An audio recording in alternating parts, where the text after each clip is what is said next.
you're going into an environment that's completely unforgiving. The temperatures that we're seeing on the spacecraft have not been seen by any other spacecraft ever before. The scariest thing about the sun is the unknown.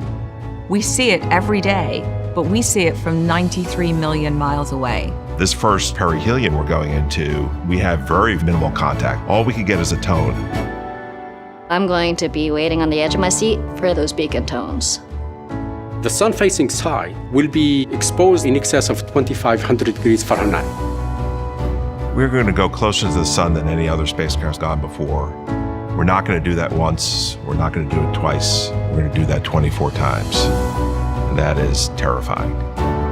We really don't know what we're going to find until we get there. In 1958, Gene Parker had an idea that the area around the sun would behave in a certain way. There are two really overarching mysteries that we have always wanted to study. Why is the corona hotter than the surface of the sun? Why is the solar wind continuously accelerated?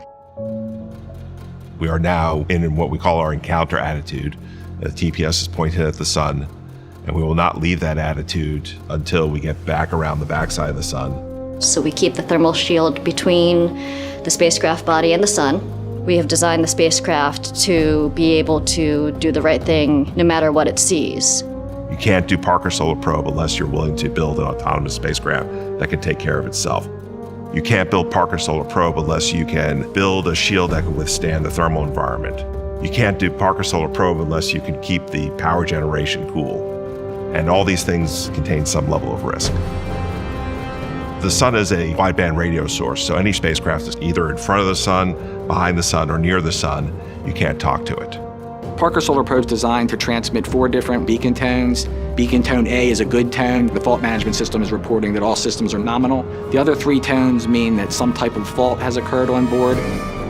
We will be mostly out of contact with the spacecraft through encounter, so the only thing we will have is those beacon tones. We will be all waiting for the call. APL, I am Parker Solar Probe. I'm doing well and I have surprises for you. The fear and tension and stress is all going to be focused on those last few minutes.